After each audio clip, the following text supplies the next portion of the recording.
요소 말씀 계속해서 나누도록 하겠습니다. 오늘 말씀은 죄의 4가지 영에 대해서 좀 살펴보도록 하겠습니다. 성령이 하시는 4가지를 오늘 고린도후서 3장 전체에서 좀 찾아보기를 원합니다. 본문의 말씀 읽고 시작하지.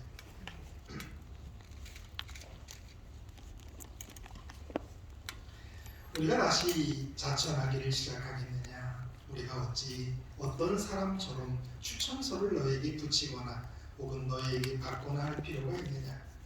너희는 우리의 편지라 우리 마음에 썼고 무사람이 앓고 있는 바라.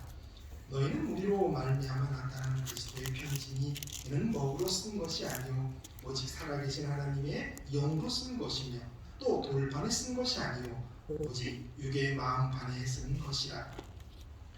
우리가 그리스도로 말미암아 하나님을 향하여 이 같은 확신이 있으니 우리가 무슨 일이든지 우리에게서 난 것 같이 스스로 만족할 것이 아니니 우리의 만족은 오직 하나님으로부터 나느니라.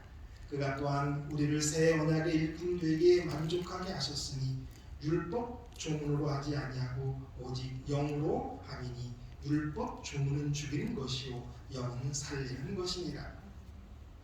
돌에 써서 새긴 죽게 하는 율법의 조문의 직분도 영광이 있어 이스라엘 자손들은 모세의 얼굴을 없어질 영광 때문에도 그 얼굴을 주목하지 못하였거든. 하물며 영의 직분은 더욱 영광이 있지 아니하겠느냐? 정죄의 직분도 영광이 있은즉 의의 직분은 영광이 더욱 넘치리라. 영광이 되었던 것이 더 큰 영광으로 말미암아 이에 영광 될 것이 없으나 없어질 것도 영광으로 말미암았은즉 그리 있을 것은 더욱 영광 가운데 있느니라. 우리가 이 같은 소망이 있으므로 담대히 말하노니 우리는 모세가 이스라엘 자손에게 장차 없어질 것의 결국을 주목하지 못하게 하려고 수건을 그 얼굴에 쓴 것 같지 아니하노라. 그러나 그들의 마음이 완고하여 오늘까지도 구약을 읽을 때 그 수건이 벗겨지지 아니하고 있으니 그 수건은 그리스도 안에서 없어질 것이라. 오늘까지 모세의 글을 읽을 때의 수건이 그 마음을 덮었도다. 그러나 언제든지 주께로 돌아가면 그 수건이 벗겨지리라. 주는 영이시니 주의 영이 계신 곳에는 자유가 있느니라. 우리가 다 수건을 벗은 얼굴로 거울을 보는 것 같이 주의 영광을 보매 그와 같은 형상으로 변하여 영광에서 영광에 이르니 곧 주의 영으로 말미암음이라. 여기 아주 쉽다면 쉽고 어렵다면 어려운 그런 내용의 본문의 말씀입니다. 사도 바울은 추천서 이야기를 하면서 너희가 바로 추천서다, 너희가 우리의 편지다라고 이야기하면서 본문의 말씀을 시작합니다. 그러면서 그 편지는, 그 글은 돌에 쓴 것도 아니고 이전에 모세에게 주었던 것처럼 하나님의 성령이 마음판에 쓴 것이다라고 여기 말씀하셨습니다. 그리고 사도 바울은 그런 데에 확신이 있었습니다. 그러면서 이제 이야기를 끌어가면서 자기가 하고 싶고자 하는 이야기들을 풀어나가고 있습니다. 그 내용의 본문을 우리가 다 이해하려고 하지 않고요. 오늘 이 4가지 성령이 하시는 일만 좀 살펴보기를 원합니다. 첫 번째는 새기는 영입니다.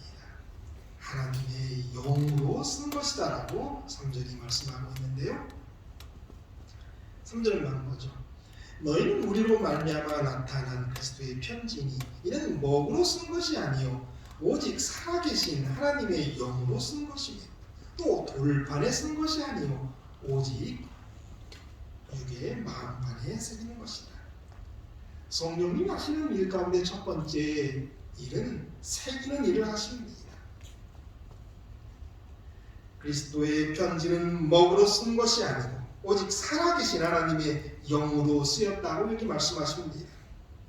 이 먹은 이제 먹으로 쓴 편지는 어떻게 쓰여지는 거냐면 그 먹이 종이에 스며드는 겁니다. 그렇다면 먹으로 쓰지 않고 영으로 썼다면, 즉 우리의 마음에 하나님의 영으로 쓰여진다면 우리의 마음판에 영이 스미는 거예요. 그러니까 성령이 우리의 마음판에 스미는 거예요. 아멘. 더 많이 쓰이면 쓰일수록 우리에게는 더 많이 성령이 스며드는 거고요. 성령이 쓰시는 게 다른 게 아니라 예수 그리스도를 쓰시고 계시기 때문에 성령을 통해서 우리의 마음판에 예수님이 스미는 거예요. 우리의 마음은 하나님의 살아계신 그 성령으로 쓰여진 그리스도의 편지가 된다라고 여기 말하고 있는 겁니다.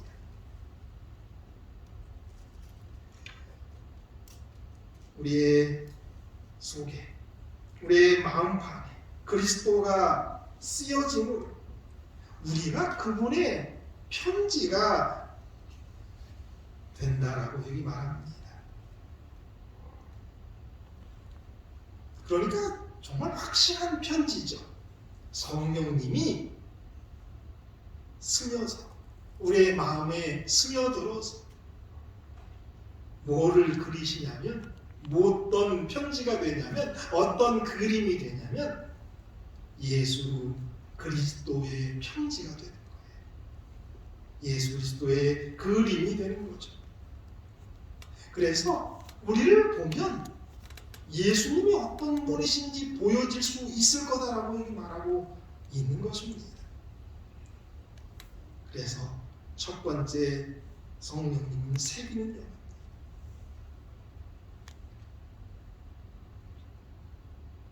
우리의 마음판에 당신이 스며드시면서 예수님이 새겨지는 그러한 새기는 영으로서 성령님을 여기 말하고 있습니다. 우리가 성령 받아야 하고 우리가 성령 충만해야 하는 이유는 바로 여기에 있는 거예요. 성령님이 우리의 마음판에 스며들어서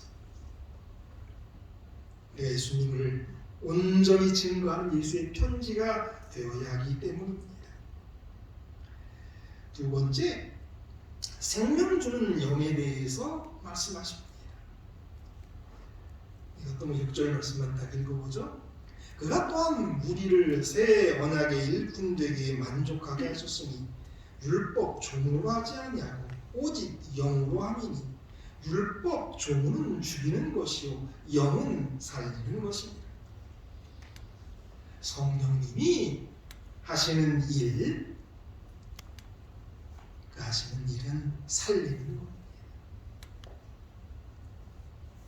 이 부분의 중심 주제는 직분의 영광입니다. 모세가 돌기를 받을 때 그의 얼굴은 하나님의 영광으로 빛났습니다. 그러나 그것은 사라질 것이었습니다. 그렇다면 그 돌비, 즉 죽게 하는 돌비를 받은 직분에도 영광이 있다면 살게 하는 새 언약의 일꾼인 영의 직분이 얼마나 더 큰 영광인가 하는 것입니다. 그러면서 대비를 하는 거예요.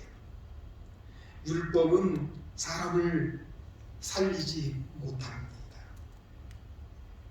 그 율법이 하는 것은 죽게 하는 일이다라고 여기 설명하고 있어요. 율법은 우리가 죄인이고 죄인은 죽을 수밖에 없고 죄인에게는 예수가 필요하다는 사실을 알려주는 겁니다. 그런데 영이 우리 마음에 스며질 때, 새겨질 때 우리는 변화됩니다. 그 영이 우리 안에서 활동하기 시작하면서 우리는 살아나는 겁니다. 부활하는 겁니다. 그래서 영은 살리는 것입니다. 의문은 밖에서 우리에게 내가 죄인이라고 말합니다. 영은 우리 마음에 변화를 주므로 우리가 율법에 순종하는, 율법의 완전한 삶을 살게 하기 때문에 살리는 영입니다. 우리가 죄인임을 깨닫게 하는 율법은 죽게 합니다. 그것은 예수 안에서도 죽게 하기도 하는 것입니다. 그 선택은 우리 각자가 하는 것입니다. 또 율법은 분명히 죽게 합니다. 마지막 때에 심판 때에 죽게 할 수도 있습니다. 그런데 진정 율법이 오늘날 우리에게 하는 일은 마지막 심판 때에 우리를 죽이는 게 아니라 우리가 죽을 수밖에 없는 죄인임을 율법이 알려주기 때문에 우리도 예수 안에 죽게 하기도 하는 것이 율법이에요.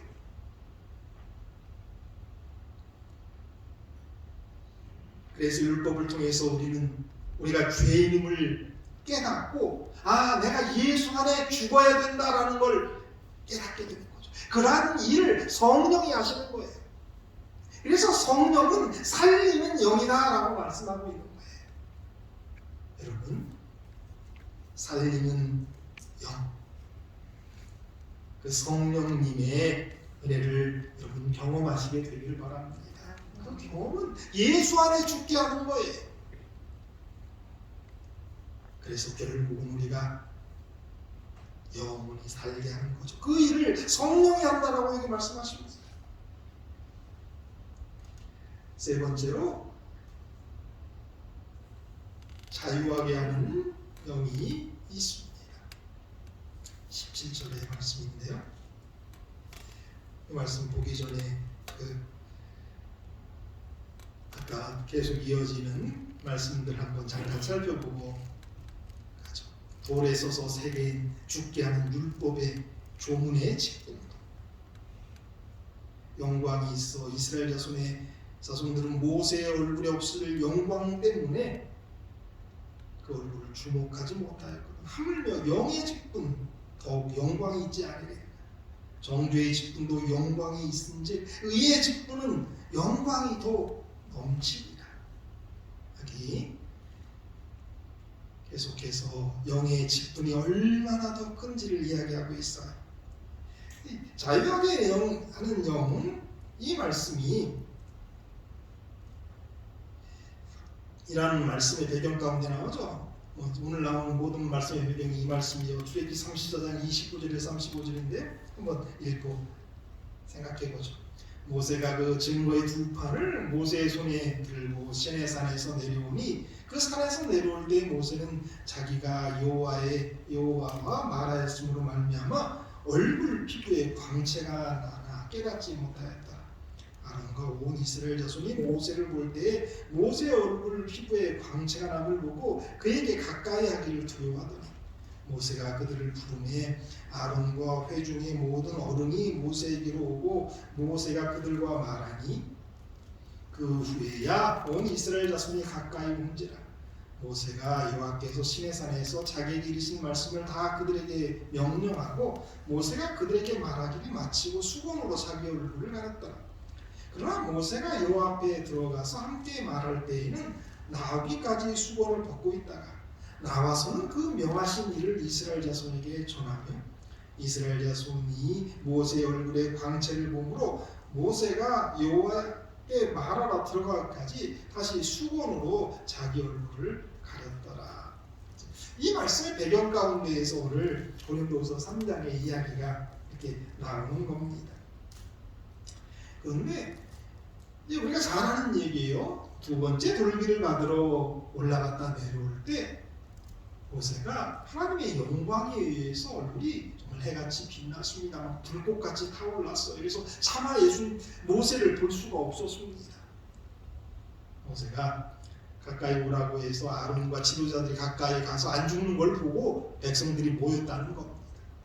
그래서 그 영광의 얼굴로 이제 하나님의 말씀을 전해집니다. 그 다음에 이제 그런 것들이 부담이 되어서 이제 하나님 만나러 들어갈 때에는 벗었고 나올 때에는 얼굴을 가렸었다라는 말씀이 이 말씀입니다. 이 말씀에서 교훈을 삼는 것, 또 고린도 후서에서도 이 말씀을 이런 좋은 쪽으로 긍정적으로 설명을 하는데요. 본교의 성경 주석에 보면 출애굽기 34장 33절에 대한 성경 주석이 이 말씀이에요. 모세가 백성들에게 여호와께서 이르신 말씀을 다 말하는 동안에는 그 얼굴을 가리지 않았다. 그 후에 그는 그들 앞에서 그의 얼굴을 수건으로 갈았다. 모세가 얼굴을 가린 것은 예수 그리스도가 우리와 친교를 나누기 위하여 그의 신성을 인성으로 가린 것을 표상한다. 하나님의 아들이 하늘의 영광을 입고 왔다면 죄된 인간들은 그의 임재를 감당하지 못했을 것이었다. 그러나 인간의 아들로서 그는 자유롭게 죄인들과 교제했으며 하나님의 임재 앞으로의 회복을 위해 그들을 준비시켰다. 그러니까 이것의 1차적인 영적 의미는 뭐냐면 예수님의 성육신, 신성으로 인성을 가리기 위한 표상으로 그런 일들이 했었다라는 겁니다. 그런데 사도 바울은 이 이야기에서 조금 더 나아가는 이야기를 하고 있습니다. 이 세 번째, 성령이 하시는 일은 자유케 하는 일을 하신다라고 여기 말하는 거예요. 주의 영이 계신 곳에는 자유가 있느니라. 성령이 하시는 일에는 자유가 있느니라고 하면서 이 모든 이야기를 풀어가는데요. 우리는 그 사도 바울의 개종의 모습을 통해서 자유롭게 되는 영이 하시는 일이 무엇인지를 볼 수가 있습니다. 그는 수건으로 가리고 있었던 사람이에요. 사도 바울 자체도요. 그가 수건으로 얼굴을 가렸던 이유는 모세가 얼굴을 가렸던 이유와 같습니다. 율법을 해석했던 종교 지도자들은 이렇게 자신들의 얼굴을 가려야만 했습니다. 이건 좀 과장인데요. 과장이지만 상관이 있습니다. 잘 들어보세요.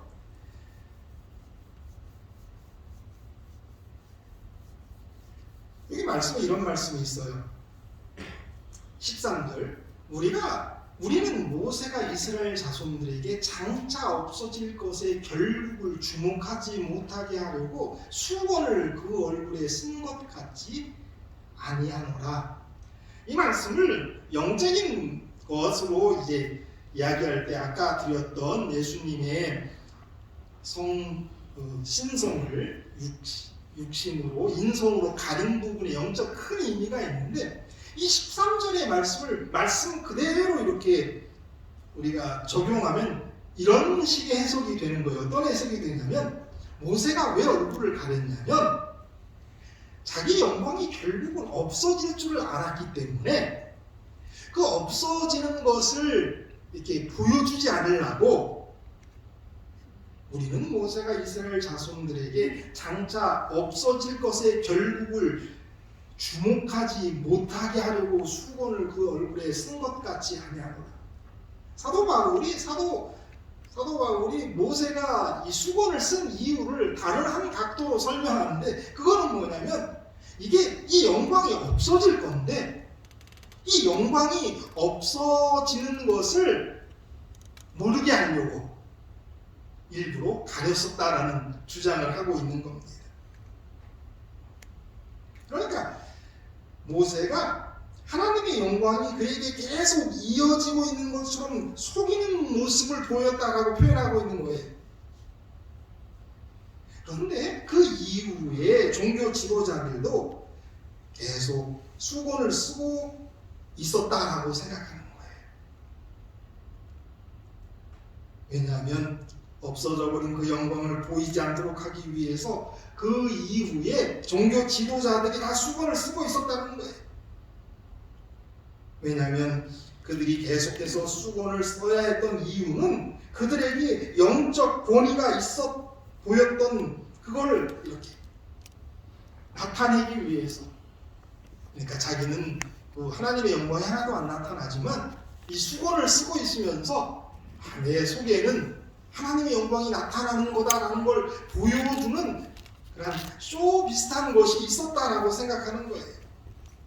그런데 자유롭게 하시는 영이신 예수님이 오면 그런 권위조차 필요 없다는 거예요.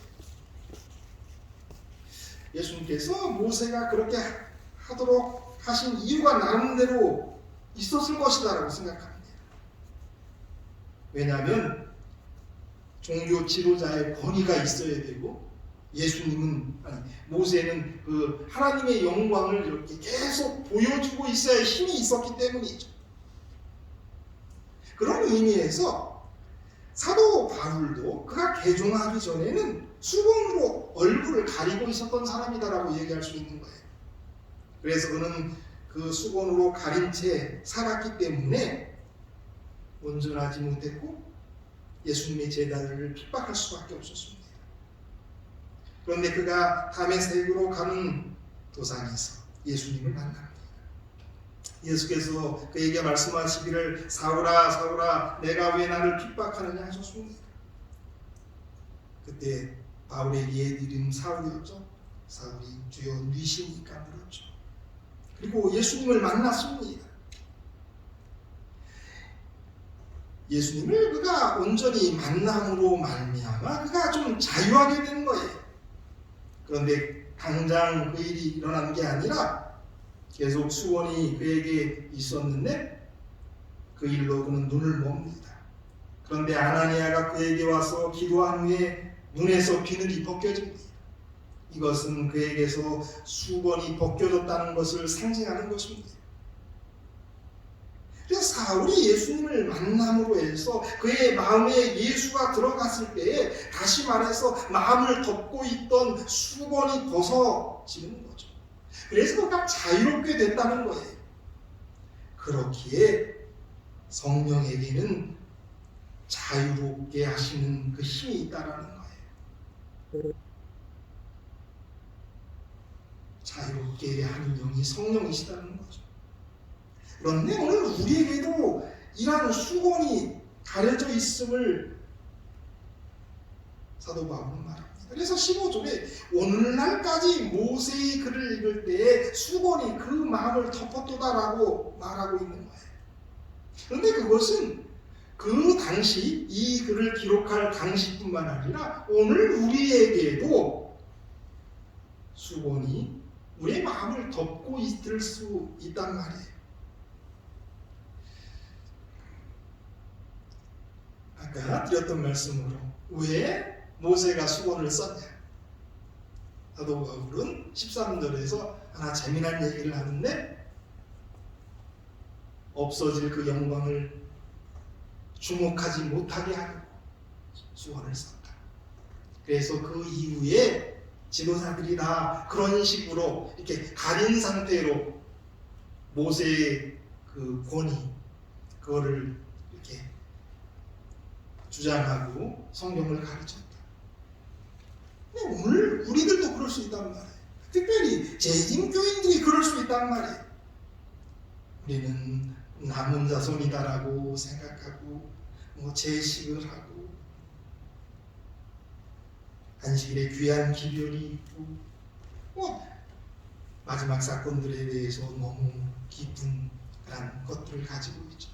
그러한 것들이 나름대로 우리가 대단한 사람인 것처럼 이렇게 우리를 가리고 우리가 뭐가 된 것처럼 모세처럼 그런 걸 풍기고 있을 수 있단 말이에요.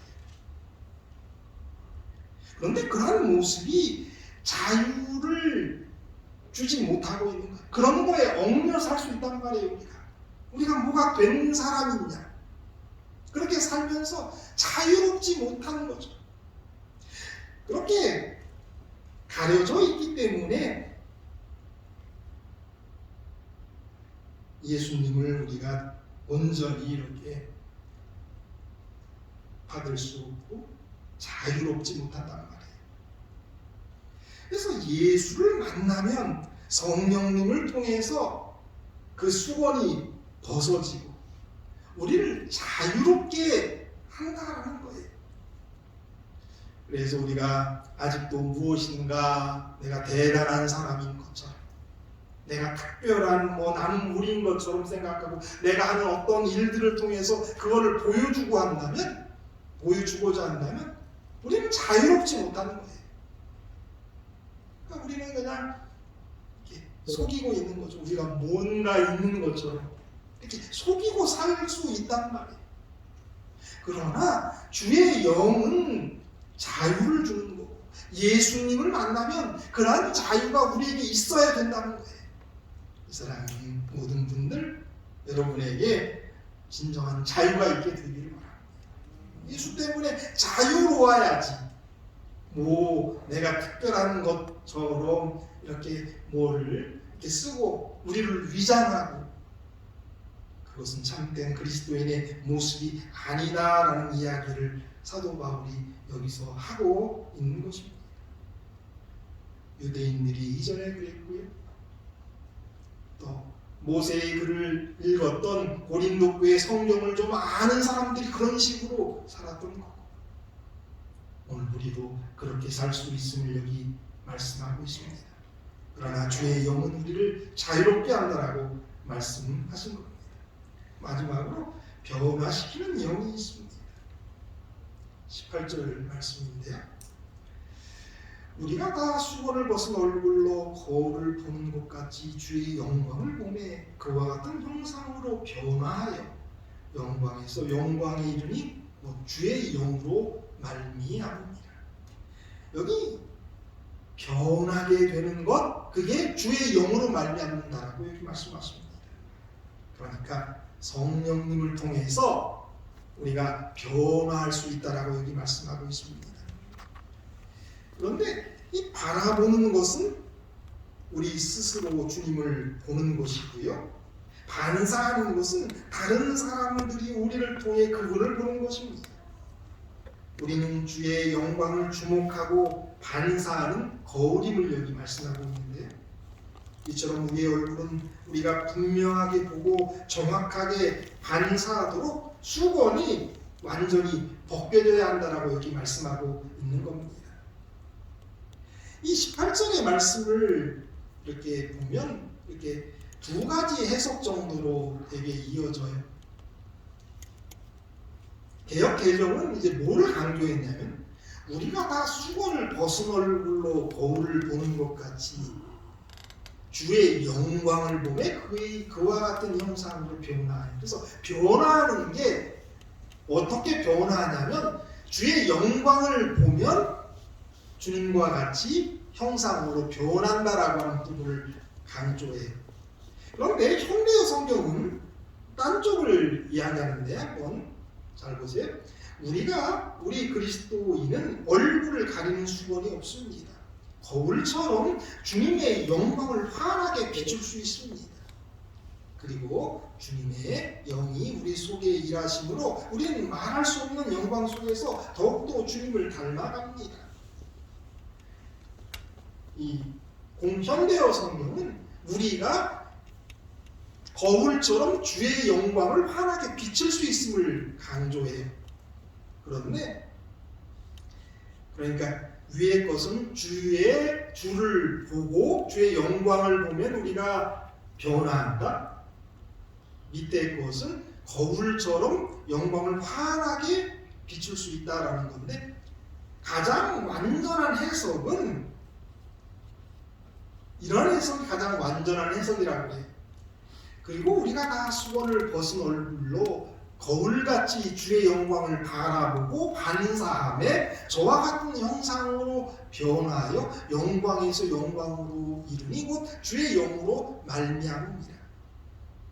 이 거울이라고 하는 부분과 바라봄이다라고 하는 것을 다 제대로 해석하려면 위에 같은 해석이 가장 좋은 해석이다라고 몇몇 학자들은 주장을 하는데요. 18절의 말씀의 핵심이 뭐냐면 바라보고 반사라는 거예요. 그럴 때 영광에서 영광에 이른다는 거예요. 이 변하는 것의 순서가 주의 영광으로 변한 다음에 반사하는 것이 아니라, 우리는 거울로 바라봅니다. 반사합니다. 그럴 때 변하는 겁니다. 그러니까 이걸 다 합치면 이런 거예요. 바라보아야 하고요, 반사해야 해요. 그러면 우리가 변하게 된다는 거예요. 그래서 우리가 이제 여지껏 우리가 이제 많이 한 얘기는 이거예요. 우리가 예수님을 바라보면 변한다. 물론 맞습니다. 그런데 이 고린도후서 3장 18절에서 이야기하고 있는 핵심은 사실 한 가지를 더 추가하고 있는데, 그것은 바라보고 변하는 게 아니라 바라보고 반사할 때 변화한다라는 걸 이야기하고 싶어 한다라는 거예요. 그러니까 우리가 어떻게 해야 되냐면 주님을 바라봐야 돼요. 뿐만 아니라 반사해야 돼요. 그러니까 우리의 생활 속에서 예수님을 반사하는 거예요. 우리의 생활 속에서 예수님을 이렇게 거울처럼 비춰서 다른 사람에게 보여주는 거예요. 생활 속에서 그리스도의 편지가 되는 거예요. 생활 속에서 영의 직분, 살리는 일을 하는 거예요.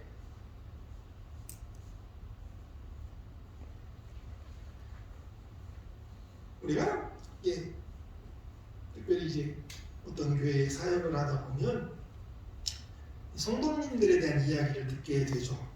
우리 교회에서 들어요. 그분은 이러이러합니다. 혹은 우리 교인 아닌 사람들에게서 그 사람에 대해서 듣게 될 때가 있죠. 그런데 그런 이야기를 듣다 보면 좋은 이야기보다는 좋지 않은 인간적인 욕심과 약점이 있다는 얘기들 우리가 많이 듣죠.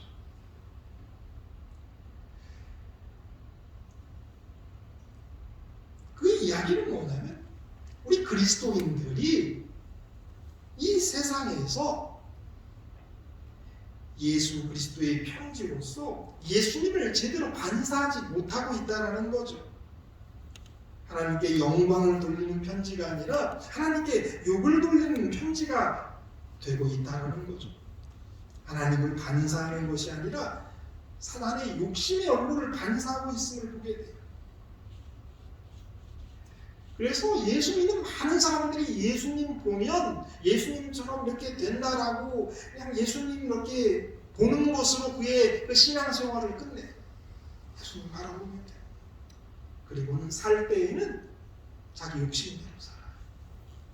그러니까 마음은 내가 예수님 봐서 예수님처럼 되겠다라고 예수님을 본다라고 별 신앙생활을 하는데, 삶은 예수님을 반사하는 게 아니라 자기 욕심이 다 드러나서 사단의 욕심을 이렇게 반사하고 있단 말이에요.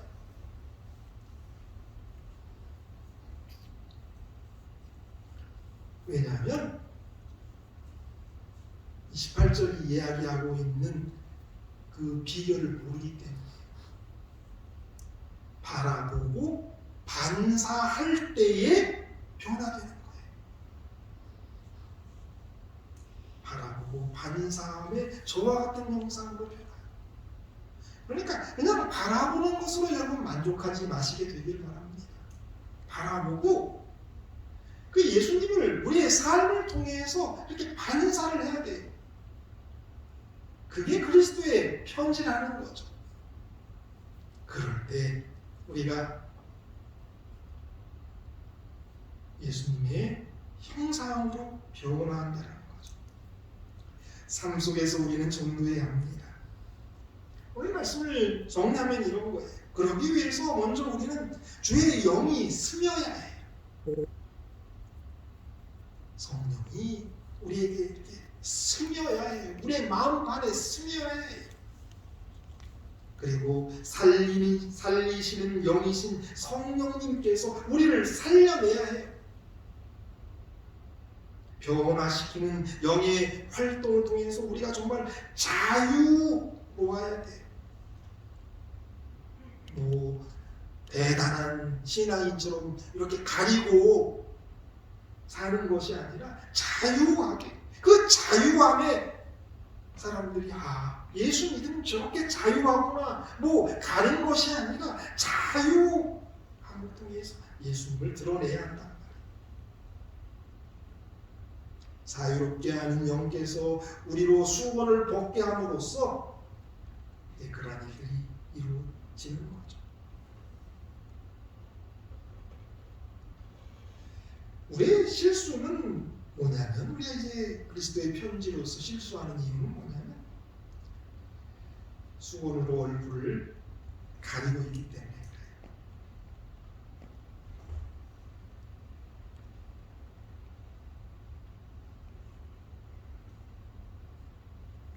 원래는 모세에게 머물렀던 영광, 하나님의 영광이 너무 세서 사람들이 참아 볼 수 없어서 가렸을 때입니다. 그것이 하나의 습관이 되고, 그래서 그러한 습관은 모세는 하나님 앞에서는 벗었는데 자꾸만 이렇게 가리버릇해서 하나님 앞에서도 수건을 벗지 못해요. 그래서 하나님의 영광도 우리는 제대로 보지 못하고 하나님의 영광을 제대로 반사도 못한단 말이에요. 우리는 거울이 되어서 가릴 것이 없이 하나님의 형상을 반사해야 된단 말이에요.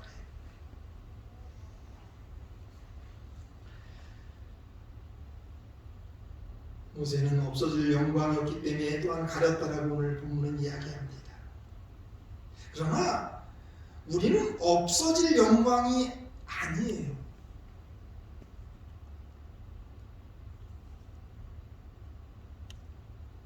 의의 직분, 신약시대의 예수님 이후에 사는 사람들은 없어질 영광을 반사하는 게 아니에요. 그렇기 때문에 가릴 필요도 없고 가려서도 안 된다는 거죠. 그런데 습관적으로 우리는 그 영광을 가리고 있습니다.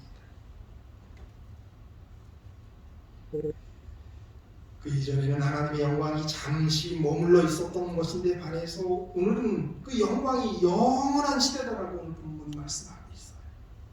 그런 시대에 가릴 필요가 없다라는 거죠. 오늘 말씀을 통해서 성령님이 하시는 세 가지 일을 살펴보았습니다. 우리 성령님은 이렇게 새기시죠, 살리시죠, 자유롭게 하시죠. 그러한 성령님의 능력을 통해서 우리가 완전히 마지막 변화하는 그러한 그리스도의 온전한 편지, 그리스도인의 온전한 삶을 사는 그러한 저와 여러분이 되기를 바라면서 오늘 말씀 마치겠습니다. 기도하겠습니다. 하늘에 계신 아버지,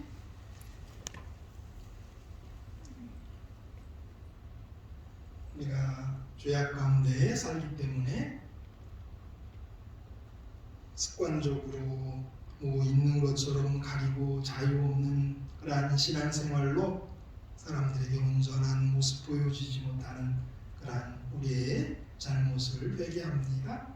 정말 자유하게 하시는 그 성령님을 통해서 우리 예수님을 온전히 받아들이고 우리가 자유하게 도와주시오. 그 자유하는 모습이 다른 사람들에게 온전히 비춰짐으로 온전한 그리스도의 편지가 되게 하여 주시옵소서. 성령이 어떻게 우리를 변화하게 하는지 말씀하여 주셨습니다. 우리가 예수님을 바라보고 반사할 때 우리가 변할 수 있다라고 하셨습니다. 우리로 그러한 삶 살게 하여 주시옵소서. 바라보는 것으로 끝나는 게 아니라 반사하는 그러한 삶, 그래서 변화하는 우리 모두가 되게 하여 주시옵소서. 아멘. 예수님의 이름으로 기도드립니다. 아멘.